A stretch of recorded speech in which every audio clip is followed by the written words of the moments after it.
Grapple Arts Radio. Hello everyone, this is Stephan Kesting from grapplearts.com. Today I've got one of my most influential instructors and my really good friend, Philip Gelinas from Montreal, Canada, on the line. And I'm so happy to be talking to you. How are you doing, Philip? I'm doing really well, Stephan. How are you? I'm very good. Now, one of the reasons I was first drawn to Philip when I met him was that not only was he really down to earth, but he's also super deprecating, which is why I, not you, are going to go through your list of achievements and the amount of certifications that you have for teaching martial arts, which is just incredible. The first martial art that you received your black belt in was a Japanese Kempo system, is that right? That's correct. Okay. And since then, you've become a 9th degree black belt in Kajukenbo karate. You're an instructor under Daniel Nasanto in Jeet Kune Do, in Silat, in the Filipino martial arts. You're one of the highest ranking students of Pakiti Tercia Kali, which is a Filipino martial arts system under Leo Gahe. I think you're certified in Muay Thai by a couple of different organizations. You're one of the original Dog Brothers, the full contact stick fighting guys out of California. You're an instructor in that system. You're one of the top tier fighters. You're a brown belt in Brazilian Jiu-Jitsu. You're an instructor in combat submission wrestling under Eric Paulson. And is that more or less it? Have I missed anything major? I hope you haven't missed anything, but I don't think you have. Okay. And just a couple days ago, you were inducted into the Black Belt Hall of Fame. So first of all, congratulations. That's an awesome achievement. Well, I thank you very much. How was that? How was the actual induction ceremony or the abduction ceremony? Well, it was very interesting because every time I think about these things, I kind of think about that thing that Groucho Marx would write when, or he actually said to somebody who was asking him if he would join a local country club, and he said, "I don't want to become a member of any club that would have me as a member." And I just sort of thought, well, that's kind of what I feel because, that's just, I don't know, I just can't, I'm not into that kind of stuff. So anyway, I kind of learned to absorb and accept it. It was really quite spectacular. John Terrien, who, besides being a high-ranking jiu-jitsu black belt, was also Jean-Yves Thériault, the Iceman manager for many years, or still is, was organizing this thing in Ottawa this past weekend, and it was amazing. There were about 1,000 participants who came to the dinner. It was really quite spectacular. There are only 8 people who ever get inducted every year, so I started with myself, well, how on earth did I fall through the cracks and get elected? And it was really kind of surprising. The real question is, how did you avoid getting abducted for so long? Well, it turns out this thing has only been going on for a few years, and the people would come up to me and say, "Oh, wow, I've been trying to get you in here for a long time," and I go, and it just was hard for me to imagine that was true because we keep a pretty low profile, and even though we do things. We think we do things at a pretty decent level. Just because you do something at a decent level doesn't mean you're going to get any kind of public acknowledgement of that. So you don't do it for that reason. You do it because you're looking to be the best you can be in what you're looking to do, and nothing. The other part, if you start worrying about, if people like you or how big a thing you're going to win if you go to a tournament on a Saturday, then you're going to invariably find yourself depressed because I won a bunch of those tournaments in the past, and eventually I left all of those trophies on the side of the road because, tin and plastic doesn't really make an awful lot of memories that last. And it's the memories that are more important than that stuff anyway. So. Well, and your legacy with your students, of which you've had thousands and thousands over the years, you've certainly got one of the premier schools in Eastern Canada, and certainly in Montreal. You've met just about anybody who's anybody, and you've had an awful lot of big names train with you over the years. Yeah, it's actually been kind of surprising. I was funny because when you get them when they're training, you don't really relate to the fact that such and such is here, or wow, that person over there, they're really well known for doing this, because you just get to the point where you start realizing that they are just human beings. I think one of the things that helped me in the 70s, I was involved some people from high school, and one of them got involved in rock and roll touring, and I was working for a local promoter, and then I went on the road for a few years from 1977 till about 1981, and it was actually kind of funny because my first tour I ever went on was with Black Sabbath. And in those days, it's kind of funny because Black Sabbath is now really cool. Everybody wants to know what it was like to train, to hang out with Black Sabbath. In those days, you didn't actually say that to anybody because, if you were what you considered a mainstream music listener, you would, you were listening to Eric Clapton, you were listening to, Jimi Hendrix, and it was kind of like Black Sabbath was kind of like that stuff that, nobody ever listened to and never made it to any radio stations. And so, they were great guys, but, you weren't going to go and say, wow, I'm on tour with Black Sabbath. You were, you're going, wow, yeah. What are you doing? Well, I'm on tour. What? Who with? Oh, we're playing at the Palladium. Oh, what band? We're tonight at 8:00. And then people say, you're going, and what are you doing? Well, I'm on tour with Black Sabbath. And, so I know it was snobbery. It was kind of reverse snobbery. But nowadays it's really funny because, my son thinks it's the greatest thing in the world that I worked with them, and, it's kind of amusing because, in those days it was kind of like, wow, yeah, these guys, there was a brilliant thing. Black Sabbath in those days were, they were managed by a very, very smart guy, and he was able to get them on the road. But, when you see what rock and roll is like nowadays, you go, wow, these guys were, they were doing it the right way. It wasn't bad at all. But anyway, as a result of seeing these guys and seeing all the people they were with, you got to see an awful lot of things that, martial arts are the same way. There are people who do things really well, and they just happen to be raised in the vision of somebody. Somebody decides that this guy over here is really great, and gosh, I wish I was like him, and I wish I knew him really well. And you realize that, well, that may be true, but, above and beyond anything else, there are people who, if they want to get better or stay good, they've got to practice. And I had a facility where they would come and they would train. And so as a result, I got to know a few of them, I won't say really well, but well enough that they would remember me if they walked past me on the street. Would you be referring to Georges St Pierre, David Loiseau, Patrick Cote, and those other MMA fighters? Yeah, in Montreal. When George started training with at our school, George was really good. But he was primarily a Kyokushin fighter, and he was working with his friend Christophe Midou, and who was also a Kyokushin fighter, but he was from France, and he really stimulated George to do some stuff.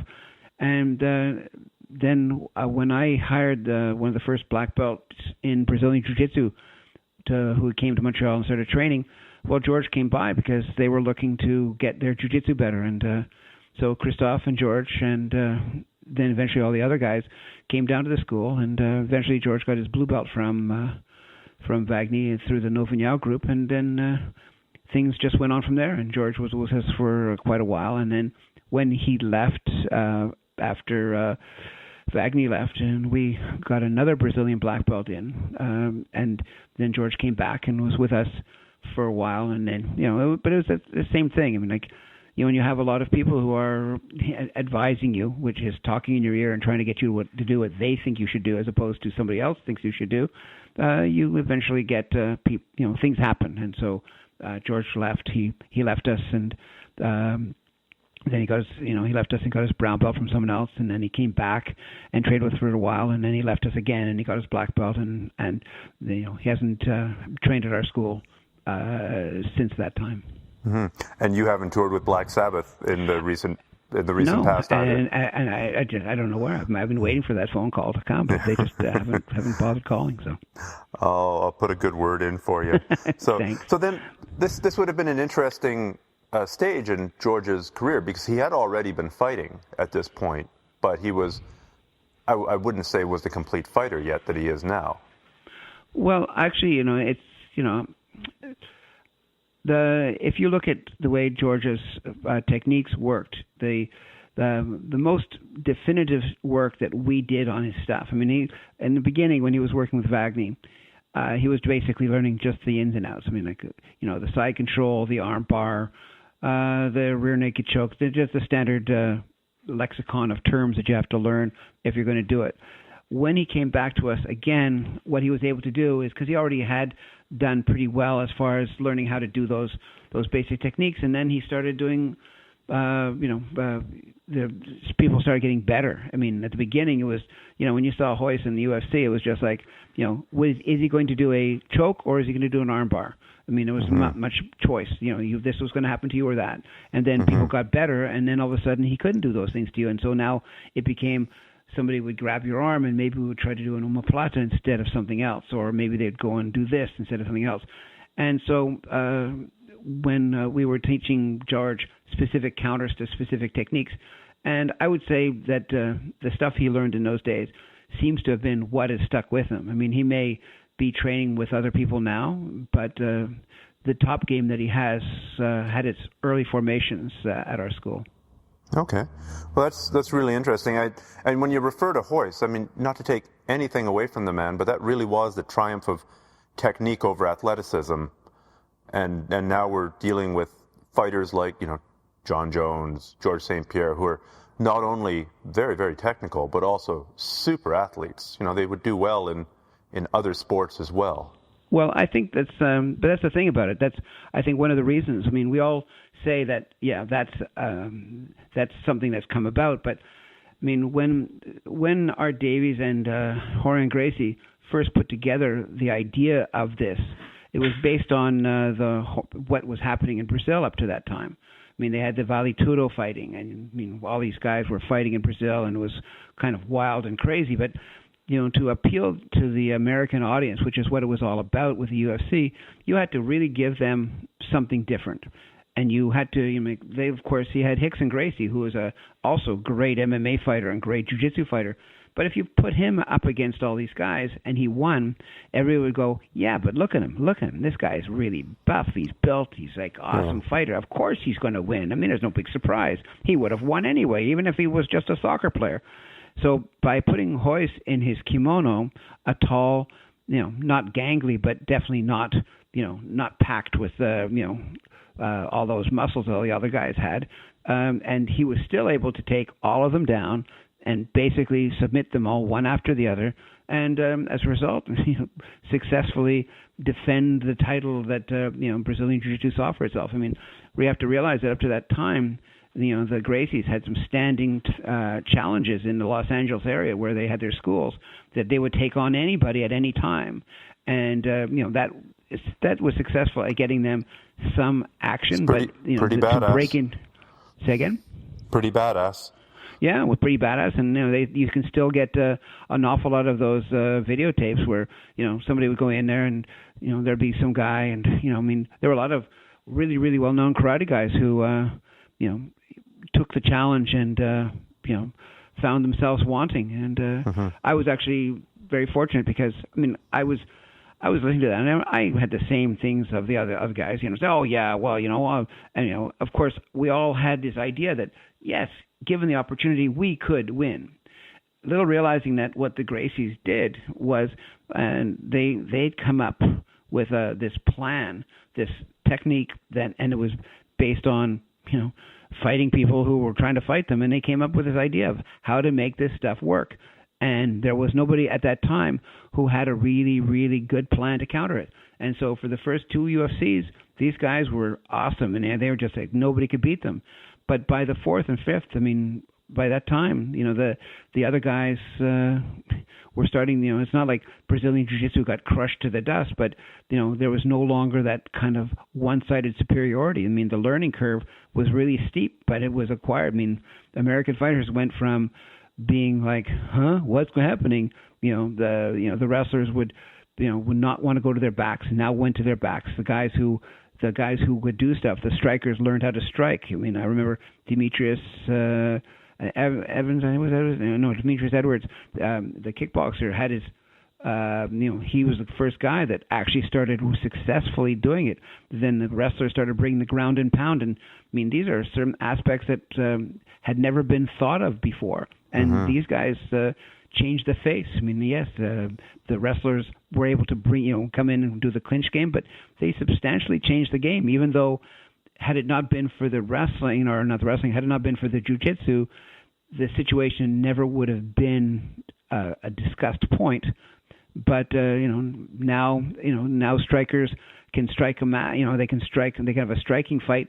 But if they didn't have any grappling to speak of, they would be taken down at will by somebody who knew. So it was it was a really, really brilliant move on their part. They were able to bring their art to North America, and they were able to get it well known in a really, really quick period of time. And I mean, look at them now. And, if you want to see successful martial arts companies, look at a Brazilian Jiu-Jitsu factory, if you'll excuse that pun, because they're turning people out, left, right, and center, and they're getting the better athletes, and they're going in, and you can have kind of lazy fighters, and you can have great athletic fighters, but they have tournaments, and they do well. And if you go back to Brazil, I mean, they've got a very successful judo team that has competed in world and Olympic events, and most of those guys have had a lot of experience in the Brazilian Jiu-Jitsu on the ground. So there must be some connective tissue that seems to be working. Mm-hmm. Well, one of the things that I was really looking forward to talking to you about is actually not really related to MMA competition per se, and that's with the Kajukenbo that I trained with you for years. It was very much a self-defense system. And when people talk about the other martial arts, most of the other martial arts that you do, say the Filipino martial arts, the Kali, the Silat, again, people think of them mostly as self-defense systems, right? Right. And the tendency now is to look at Brazilian Jiu-Jitsu as kind of a niche sport that has some influence on MMA. But what about the connection between Brazilian Jiu-Jitsu and I guess submission grappling in general with self-defense? How do you see that connection of the ground and the stand-up self-defense for somebody who's never planning to step into a ring or step into an octagon, but still wants to be able to handle stuff when stuff goes badly in the street? Well, I guess the one thing that, we all try to put situations into the contextual reference points that seem to suit ourselves better. And so now you have, if you were to look at the historical background, the self-defense aspects of Gracie Jiu-Jitsu have always been there. I remember attending the first seminar that Horion and Hoyce gave in Montreal back in, I could have been 84, 85, I don't remember exactly when. There were about 300 people in the floor of a boxing school. The promoters had to borrow mats from everybody, my school included, because there was just so much floor space and so many people wanted it. And they taught, over a day, they taught like 4 techniques. One technique of you put your hand on the floor and then you step your foot back and you leave your other hand forward, and you're not allowed putting, or you have to stand up without putting your hand on the floor. And it was an arm bar and something almost nothing involved. And you just go, wow, this is they're not going to teach very much. And I guess they planned to have a 20-year plan to learn to teach jiu-jitsu, and then everybody else, of course, started teaching it everywhere.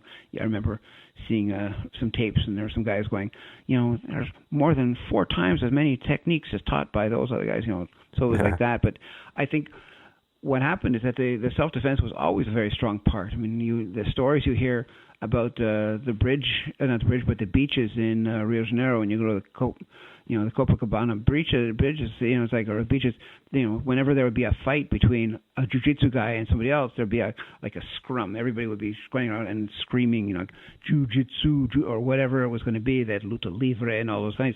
And so the self-defense thing was always part of it, because it was always fighting. They would fight in tournaments, and that would be kind of like the recreation. But, the stories I've heard from most of these guys is that they fought all the time. Enemies was sometimes 30 guys against 30 guys. Sometimes it was 1 guy against 10 guys. So a lot of times, what people are finding out now, this idea that, you were going to go to the ground and start choking somebody out, part of it, I think, is that, these guys literally learned how not to go to the ground.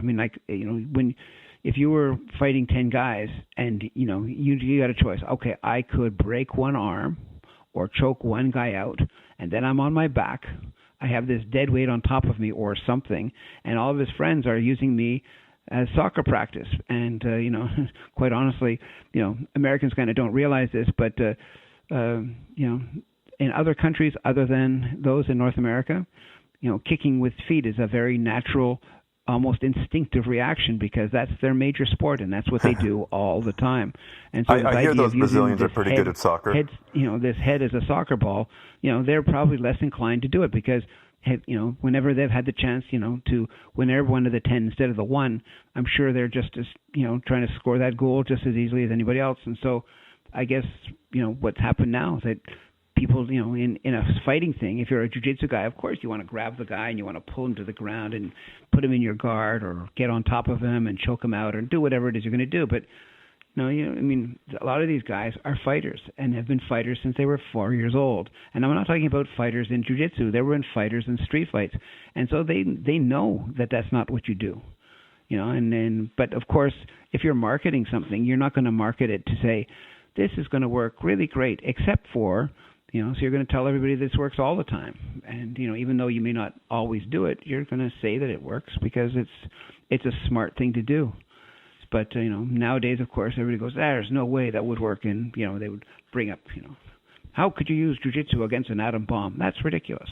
But, it's not going to stop people from saying, yes, our jiu-jitsu works even against atom bombs.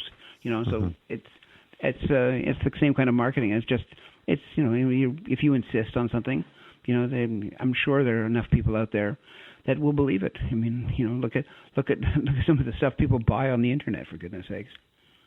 Mm-hmm. Well, I mean, you started out this conversation by saying that people always create scenarios that present themselves or their abilities in the best light. Mm-hmm. And so, I mean, the combatives people who learn a bunch of super deadly killing techniques but never actually try it out on anybody are always talking about this hypothetical street that's, full of syringes and broken glass.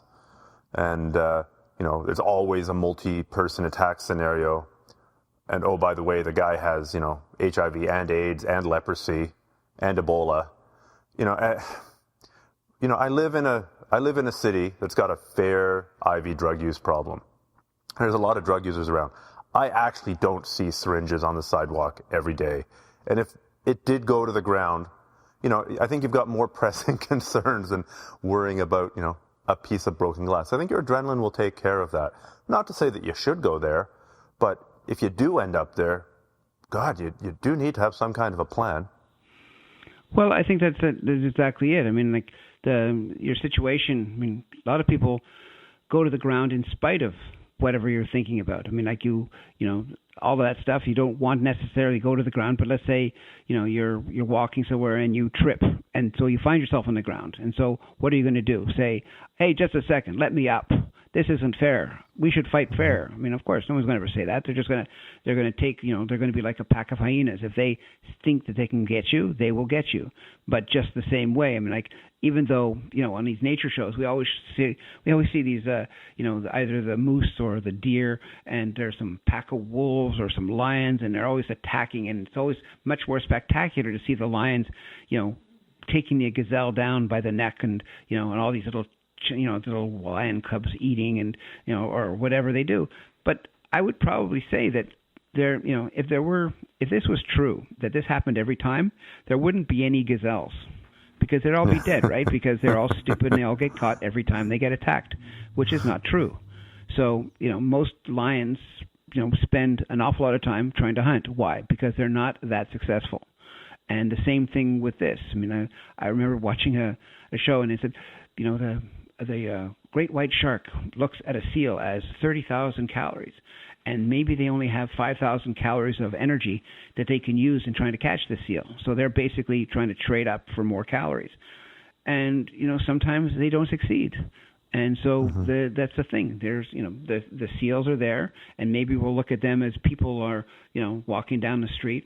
So even though that there's tons and tons of people who, we always look at that and say, okay, well, this is going to happen. But as you say, if somebody attacks me, I'd say the biggest problem people have when it comes to being attacked is the stupidity we all seem to manifest when we all kind of have this idea. It's like most people can avoid problems just by looking around them. And so, yes, you may run into this, but I mean, most people I know that are, that have been in some kind of street fight, if they've had any kind of training, they've used that training to their advantage. If they're, but most people, just look and say, okay, well, I've been doing this martial art, fill in the blanks, doesn't matter which one, for a long time, and I should be able to handle this. I mean, I remember reading a karate magazine years ago, and somebody was talking about Mike Tyson and how, he should be easily taken care of. After all, I am a Shodan, and I know that 7 pounds of pressure will break your knees. So, as a Shodan, I'll easily stop Mike Tyson with a side kick to the knee and stop him dead in the tracks. Good luck with that. Yeah, exactly. Well, exactly. So there's that, and then there's the people who go, a lot of smart people, and most of the philosophies are like, you just walk away. But it's only people who think that they have to defend their honor, whatever the heck that is. But there's that old adage that we use. It's a Kajukenbo adage, right? It's not who's right, it's who's left. Well, that is, or better to fight and run away than live to fight another day. There's all these little things that we think are very funny. Now, I think that, when it comes down to it, if I'm being attacked by 2 or 3 guys and I slip, then I'll probably try to get to my feet. In the stuff that we do, there's an awful lot of the self-defense things that tell us, yeah, this is what you have to do. If you go to the ground and you stay there, well, you're probably going to be used as a soccer ball. But, the most time I've ever seen is like, even people who are just grapplers, when it comes to 2 or 3 people, they're swinging for the fences. They're not trying to do arm bars and chokes there, or if they're doing an arm bar, it's just to hold the guy in front of them so that will be the person that they hit instead of the guy who they're trying to hit. So it's a tough call, because you want to be able to say, yes, my technique will work in all situations, but the reason that a style or a system is created is because it's referencing a particular situation, a particular set of circumstances. Look at the Maginot Line. It was a brilliant idea as long as it was applied in the First World War, but since it wasn't, it didn't really work very well afterwards because the techniques and the tactics changed. But, a lot of martial arts are kind of like Maginot Lines. So that, we always harken back and say, well, back in the 18th century, the attack method was there. So we're developing a technique perpetually based on the attacks of this person to this person, in the battlefield of, Eastern Prussia. And they go, well, that's nice, but it's not necessarily valid today. And I think that's a real situation that we have to deal with, so that, of course, the jiu-jitsu guys would probably say, yes, you should go to the ground. And the other guy who's actually on the ground is going, no, we should get up and I should run away, or I should do something else. And so things are fluid and they are liquid and they change. So if we take MMA as a martial art, I know there's no martial art called MMA, but there's a certain convergence there of techniques and strategies. How applicable in your mind is training MMA to self-defense?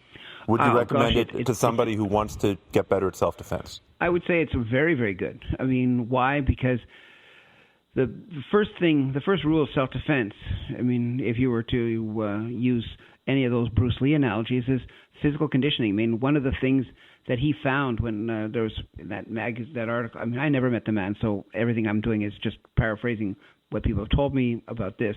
But he supposedly fought somebody, and that person he beat, but he didn't beat them in the style to which he thought he could have.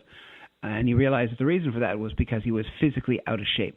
And that's a big problem, in that if you don't have the conditioning, you are going to probably lose that fight, because it doesn't matter what you know technically. If you don't have the ability to execute it, you're not going to do it. If you think you can wrestle and you try to wrestle, one of the things, we have a wrestling class at our school, and one of the things you realize is that the people who are out of shape don't do so great. They do really well for the first 30 seconds, but if the other guy's got any skills, well, you're going to have a long evening. Well, in MMA, one of the things, you run, you spar, you do things, you wrestle, you do jiu-jitsu, you strike, you use all those muscles in the ways that they need to be used. And quite honestly, those ways are very, very how can I say, they're demanding of your body. You know, you Mm-hmm. may be able to side kick, you may be able to round kick, you may be able to knee, you may be able to do a single leg, a double leg, a high crotch, use all those things and ankle pick the guy, and you know, do a side control and a top guy, you know, a mount, and do all those things. But if you don't have it, if you don't have whatever it takes to go more than a minute or two, you're gonna, you know, your energy is just gonna die, and you're gonna be sort of like, you know, it's like trying to hold your breath underwater. Yeah, you know, you may even be good at this. I can hold it for 30 seconds, 35 seconds. After a certain point, the air in your lungs starts becoming non-oxygenated anymore, and you start struggling, because then you start realizing that you're now fighting against not only the fact that the person's fighting you, but you're fighting against the fact that you don't have any more oxygen. So those guys in MMA fights are, for the most part, in much better shape than the people they're going to run into. So as a self-defense, that's probably one of the better ones I can imagine. Mm-hmm. The as you were talking there, I just recalled something, and I'm wondering if you've seen this. There was a clip on YouTube a while ago of this dude who was going out to pick a fight with his neighbor. It was some kind of parking dispute, if I remember correctly. So he set up the camera, goes outside, and the next thing you know, his neighbor picks up a shovel and hits him with the shovel. And he spends the next 5 minutes beating on the guy who's on the ground with the shovel. And you would think that that would kill whoever was on the ground, because, I mean, it was just a couple skinny guys. But the guy on the bottom was laying on his back and picking off the shovel shots with his feet. I don't know if he'd been trained, or if this was just instinctive, or if he thought, like, better that he hits the bottom of my feet than the top of my head with that heavy metal object. And he survived, because of, essentially, the guard. And I wish I could find this clip. If somebody listening to this can find it, shoot me an email and I'll put it in this interview, because it was such a fascinating application of you can't use jiu-jitsu, you can't use the guard. What if there's weapons? Well, this is exactly a case where this saved this guy's ass against a weapon. Have you seen this clip? No, I haven't seen it.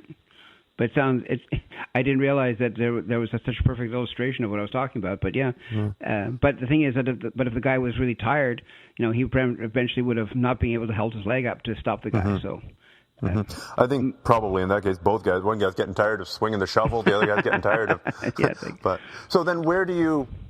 If we're just talking from a self-defense context, and we're talking about grappling, whether that's no-gi grappling or gi grappling.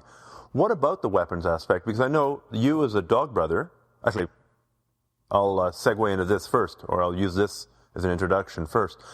You are a dog brother, and what that means to people who don't know is there's a bunch of crazy Californians who are training in the Filipino martial arts who decided to start testing what they knew in full contact stick fights. So it was a heavy rattan stick, a fencing helmet, hockey gloves, elbow pads, a cup, and not much else. And fairly quickly, from what I recall, they started blending. A lot of them were training with the Machados at the time. Was that right?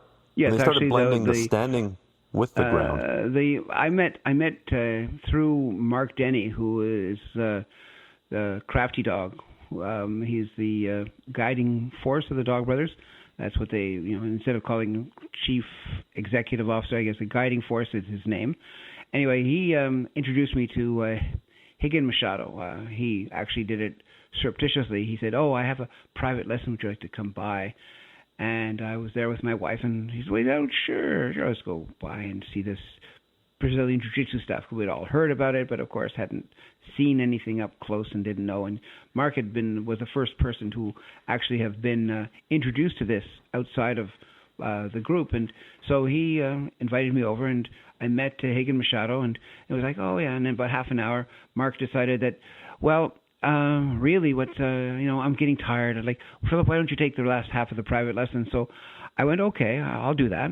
And I went over there, and I got turned into a pretzel. My wife thought it was hilarious to see me, and she took photographs of me being twisted around in things I now recognize as being omoplatas and, different things. But in those days, I didn't really know what they were. I didn't have a frame of reference. I didn't really start training in a grappling system at that time, and definitely not Brazilian Jiu-Jitsu, because I mean it was available in Los Angeles and maybe Brazil, but it wasn't really available anywhere else.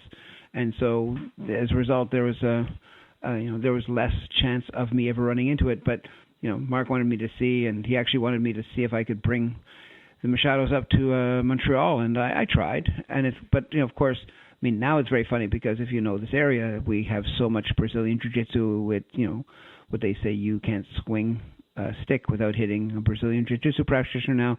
But back in 1992, the most familiar refrain is, we already have that. Because, of course, you can't tell them about Brazilian Jiu-Jitsu because you don't know what Brazilian Jiu-Jitsu is. You're just telling them, wow, this guy turned me into a pretzel and I couldn't stop him and he's really good. And, everybody goes, just because you suck doesn't mean we suck too. You know that, don't you? And so, of course, and of course, having no frame of reference, you're going, I guess you're right. And anyway, so nobody was interested in having him up here. And that was combined with the general Brazilian ability to never answer a phone call if necessary. You'd call them and they'd never call you back, and they'd never call you back. And then 2 years later, they'd say, why didn't you ever call me? Hey, man, what's wrong with you? You were supposed to call me and you never call. Anyway, so that's as a result, we never got them up here until the 90 after the UFC in '94, and then of course the long trip began. And we didn't get a Brazilian black belt here. We had some Brazilian blue belts who'd not Brazilian blue belts, but blue belts in Brazilian Jiu-Jitsu had come up here. But the first time was '98 that we actually got something. So it was like maybe about 8 or 9 years after the initial contact had been made. But it was Can you talk a little bit about how grappling is different when there's a stick or a knife involved? Well, it was like anything. I mean, the grappling happens. I mean, that's, if you're hitting with somebody with a stick, everybody goes, people say grappling doesn't happen. I said, look, if you're boxing, grappling happens. You may not wrestle to the floor, but when you have two boxers and when they get tired, you know what? They hang on to each other. You know what that's called? Grappling. Because you're not allowed to do it, they don't actually give it a real name, because then you'd have to give rules and you'd have to say, well, you're allowed or you're not allowed. But you're grappling, you're holding on to a guy, you hold on to his arms so he can't punch you, you rabbit punch him in the kidneys so he can't punch you, you punch him in the back of the head or whatever, and the referee stops you. But really, it enables you to get a little bit of a rest. And so people do it all the time. I mean, it's not foreign to, I would say you would very, very hard put to find a boxer who has not done that kind of grappling in his career at some point in time.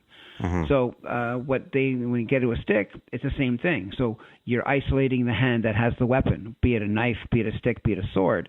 And people go, yeah, but in a real fight, this would happen. And you go, most of these people who say that have never been in a real fight with a weapon.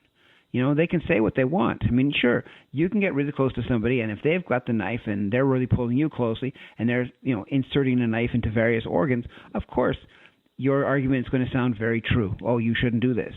But if you have two people with longer weapons, and the biggest, the most dangerous place for you when somebody has a long weapon is at the end of that weapon. I mean, you either need to go farther away or a lot closer. And a lot closer seems to be a lot smarter sometimes, especially when running is exhausting. And so people would get really close, and it doesn't take much. All you have to do is do a little bit of historical study and see that the grappling stuff has existed in medieval stuff and in Japanese stuff. And I mean, what is jiu-jitsu created for? I mean, if the samurais always had these beautiful katanas with them, why did the jiu-jitsu exist? Well, because maybe it didn't exist all the time. And people say, oh, well, it's only because they didn't want to spill blood on the emperor's lawn. I said, look, the emperor didn't have guests all the time. We're trying to kill each other. This jiu-jitsu existed in spite of that. And, and all sorts of things existed in spite of that. And, the idea that somehow, there was some kind of code of honor about this. And yeah, sure, there was a code of honor. I do it until I get caught. And then I say, oh, no, I'm too honorable. So that's same thing. When it comes to stuff like that, if you have a weapon, it'll happen. And so you can charge in, and another thing is that, the one thing is that, people can say what they want, but, bladed weapons have a tendency of getting dull. Now, for the most part, you can cut things. If you sit on somebody's face with a sword, you're probably going to cut it. But this idea, like when you hear the people, somebody get, you hear or see a razor going, and that's the sound it makes as it slices open your thigh. Okay, but I mean, in the 70s, we used to have a lot of doormen that were training with us in various things, and I'd hear stories about people, and there's one guy was, at some after-hours club, and this guy we wouldn't let him in, and he was, the guy attacked him, and he didn't really feel anything. The guy sliced him twice with a razor, and he didn't, when he moved, he felt his thighs all wet. And that's only the reason he knew, because it didn't really, it's not like, or when you hear people getting, into a fight, and somebody, I was doing some stuff and he kept punching me in the ribs, and it turned out later he wasn't getting punched, he was getting stabbed, but somehow the grapple still happened. So to say that, make ridiculous statements that, that doesn't happen, it's based on, wishful thinking, because it's sure as heck not based on documented fact, because that's just not true. And certainly the Dog Brothers have developed specific chokes or attacks to do. I'm more familiar with the stick end of things, but I've ended I'm not a Dog Brother, but I have done full contact stick fighting, and certainly the Fang choke has ended a fair number of matches. That's a one vicious attack, and there's a whole bunch of other chokes and arm locks and manipulations that you can do with a stick. It really complicates the grappling game, which is good if you know what's going on, and bad if you've never seen it before. Well, I mean, as you were saying, the thing about it.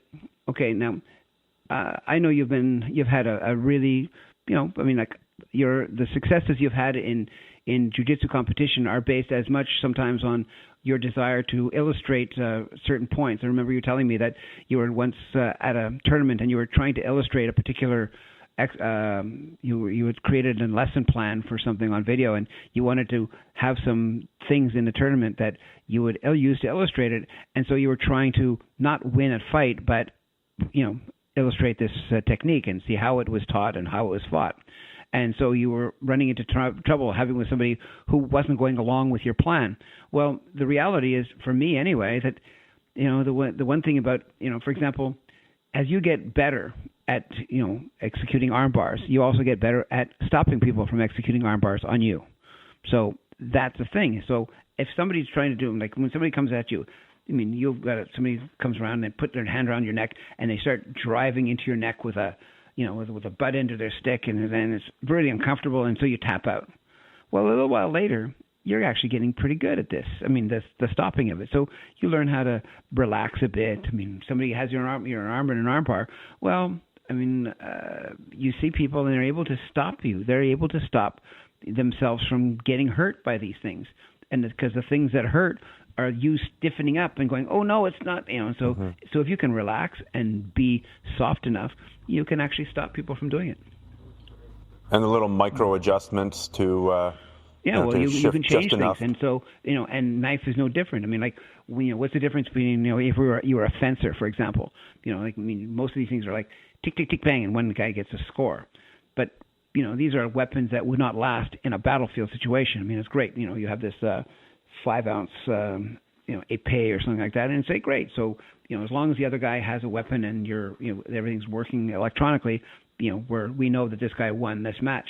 And yeah, he got stabbed, but if you have if you're both fighting with rapiers and it's it's on the battlefield or in some situation where more people are there and somebody's got this big thing and they swing at you and you use your rapier to stop, and all of a sudden your rapier is no longer a rapier, it's kind of like a maybe a long dagger, and so that becomes a problem. So the weapons don't often last. The same way that bullets will misfire inside guns and explode and destroy the gun, or they'll jam and so you can't fire, or you'll get sand in your weapon and all sorts of stuff. Your blade you'll snap, and one of the big things when it came to the Dutch knew how to hit the Indonesian weapons at the Tang, and so they would break the things. And so great. People don't realize that when we all have these weapons that have come up, and bladed weapons must have been really horrendous at one time,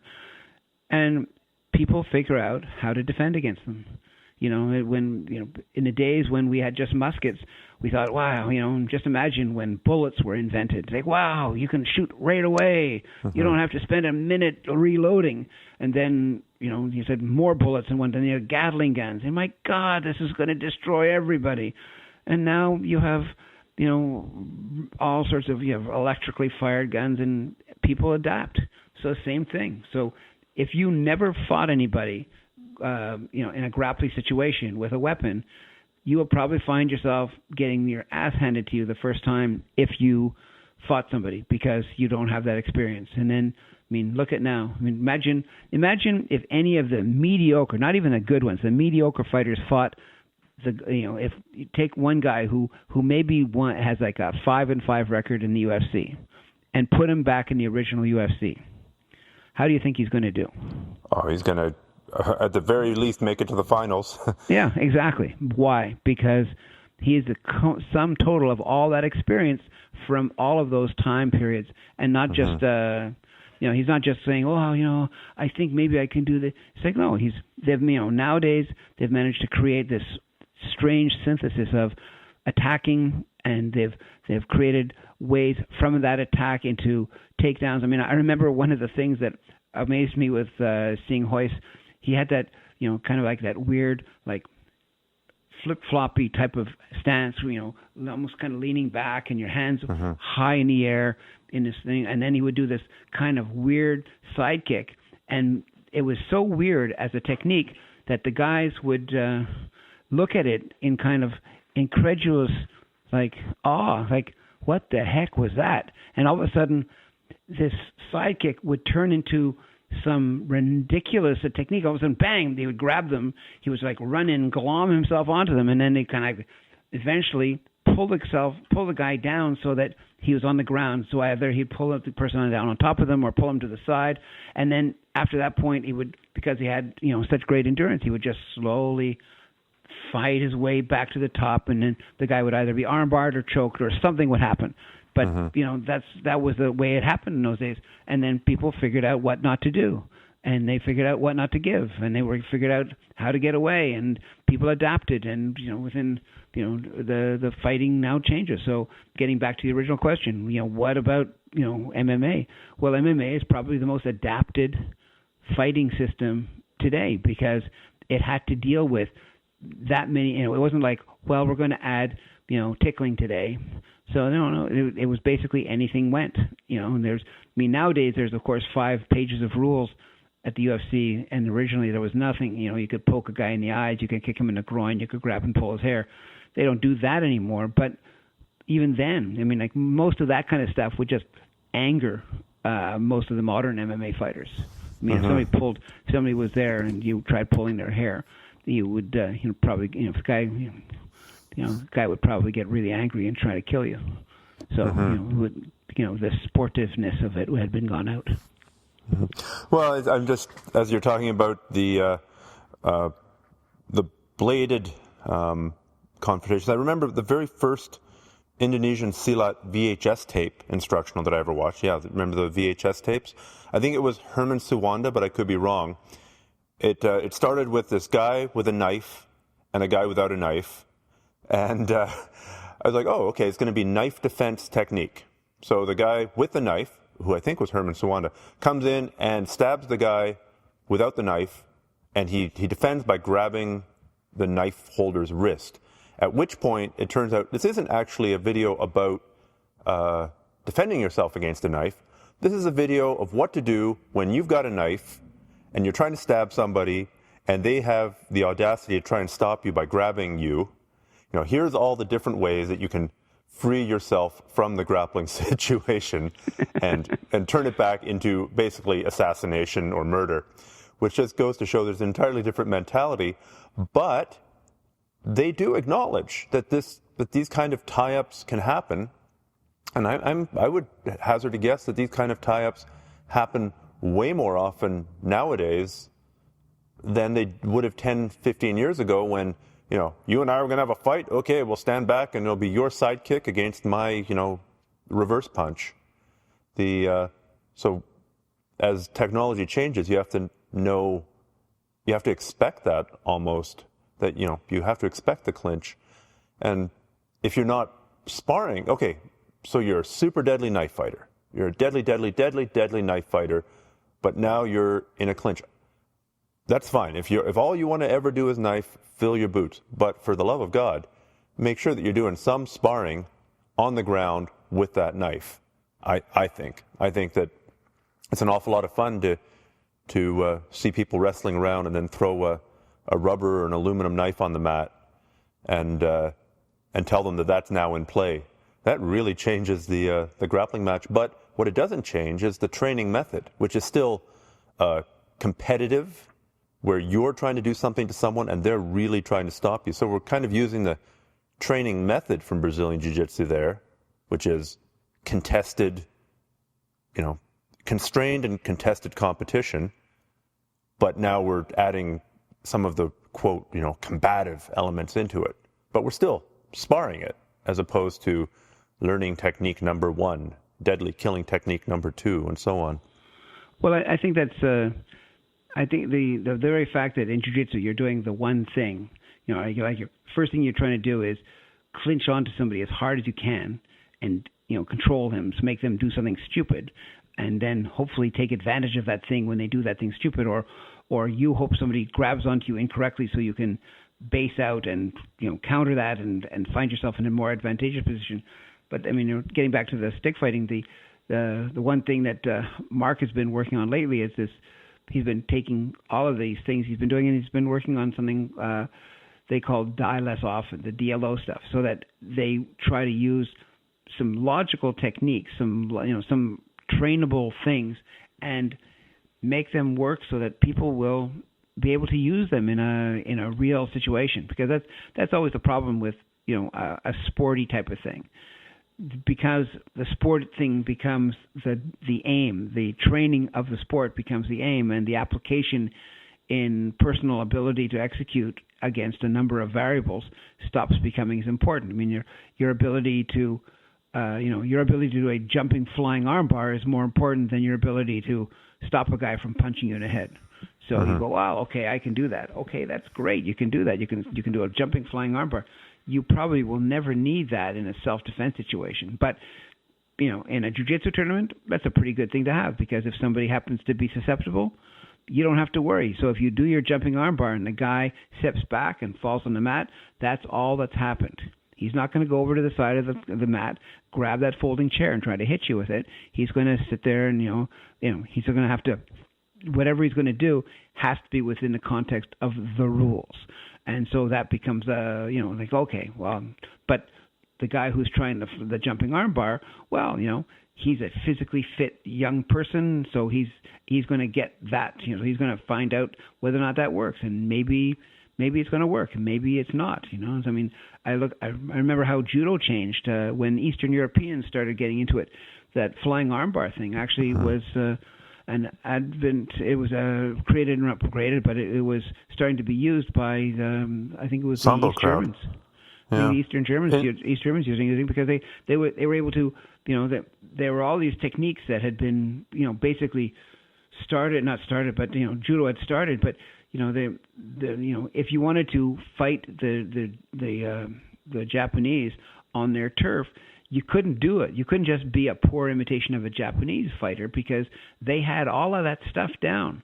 It's the way you had to do the new stuff. I mean, what it must have been like for the Brazilians to fight, BJ Penn. It must have been like really crazy, because of course they figured that they had, they were like the Canadians when it came to hockey, and they first fought the Russians. It was like, what do they think they are doing, playing hockey with us?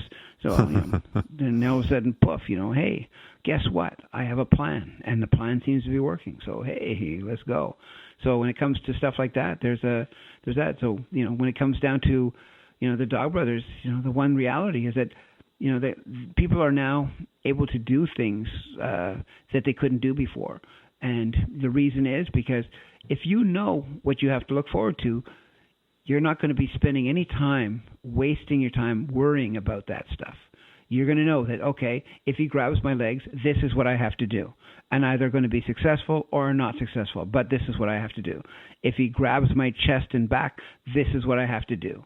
I can't serve, the big problem most people have is like, oh my God, he's grabbing something. What do I do? I mean, if you have no plan, if you don't have a sense of what you're supposed to do, I mean, the one thing that the UFC guys know is like, the guys who strike. I mean, Chuck Liddell was never known for being much of a grappler. I mean, he was known as a great grappler. He was a good wrestler in college, but he never really fought as a grappling fighter. He was a striker. But because of his grappling ability, his ability to stop people from grappling with him, well, then he was able to use his striking ability, until it stopped working for him. His striking ability was quite amazing, And I remember, those fights against Tito Ortiz. Tito would try to take him down, and he stuffed those takedowns, and then he would nail him. And as a result, Tito looked like he was, on paper, Tito looked like he was going to be the winner. And I remember when, Tito and Chuck Liddell fought, it was kind of like, yeah, these are the training partners, but it was kind of like you realized after a while that it was probably because Tito didn't want to get put into a box any more than anybody else did, or Chuck Liddell didn't want to be put into a box, he didn't want to be categorized as here's my sidekick. Well, no, I think he felt that he could win, and he evidenced by that. I think he won a couple of times. So it was a smart thing to do. But a lot of these guys, good grapplers, can use their grappling by just not grappling, by stopping the other person. Good stick fighters, they can use their grappling by doing that. I mean, like one of the things about stick fighting that a lot of people don't realize, and some of the smarter people who are fighting and learning how to stick grapple, is that grappling with a stick isn't just grappling with a stick. It's not like jiu-jitsu with a stick. It's like the reality is that you have an up to 30-inch extended lever in your hand that doesn't act as another phalange or another joint in your arm. It can detach, which is a very effective thing. It has no pain threshold to speak of, so it can be pushed and pulled and prodded. And, it has a certain, for example, if you are at 6 feet in the air and you awkwardly fall on your arm, you can dislocate a shoulder or break an elbow or something like that. If your stick falls from 6 feet, it hits the ground, bounces, falls over, and you can pick it up again and use it. So it doesn't have any of the negatives other than the fact that, somebody who can grab it out of your hand and throw it away. But, if you're not inclined to let that happen, you can use it, and it's a very effective tool. But like anything else, the old joke of to a hammer, everything looks like a nail. Well, that's the problem with, with thinking that you can use the stick all the time. But you should be able to understandably use the thing effectively. You can use it once you start learning what leverage points there are. You can use that to effectively create a value-added effect. You could, for example, I've got a technique with like a kimura, like the I guess what they call the chicken wing. You can use the stick in that lever and not put yourself in a position where, for example, if you want to do a kimura, you grab the wrist and you got to step over your arm, and basically you're turning your back to your partner for that, or to your opponent for that moment. But if you use a stick in the same regard, you position your wrist, push the stick on the inside on top of the wrist, and then pull. You have a really good lever, and you're not out of position. So you have a lot of things you can do that are better than what's available just by your arms. But, it's like anything. You can't just say, well, that's what I'll do, any more than you can say, well, I'll just do that side kick to Mike Tyson's knee, and then he'll just fall down. So, well, no, you actually have to practice. You have to train it enough. You have to be there. Somebody proposed something once recently about that on one of the websites, and they're basically like, they every day talks about stick grappling, but when it's going to happen? Well, I basically wrote that it'll happen the same time that anything else happened. You have somebody who believes in its execution enough that they will do that in spite of somebody else's desire to stop them. They'll believe in it more, and they'll do it more, and then eventually their learning curve will get to the point where they'll start succeeding more often than they fail. And then you'll see people going, wow, this works. Because if Hoist had failed the first time, then the UFC would never have had this. It never would have gone where it is now. Because the only reason in my mind that the UFC was there is because it just defied everybody's perception of what was going to happen, and so then it kind of had a chance to grow. But had Hoist lost, had someone like a Tank Abbott or one of those enormous guys won, everyone would have said, "See, I knew that big guy was going to win. What did you expect?" It was the fact that it was a completely unexpected ending that made everybody go, "What?" And so, and we'd all be power lifters now. Yeah, and beer drinkers, because we all know that it's the best way to fight. Yeah. Well, on that note, we're gonna wrap this interview up. Okay.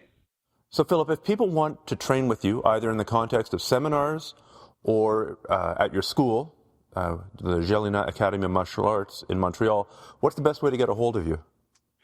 Well, we have an email address, montrealmartialarts@yahoo.ca, or they can call us. We're in the phone book, but it's for those who don't have a phone book, it's 514-281-9928, and we're open 7 days a week. MontrealMartialArts.com? That's correct. Okay.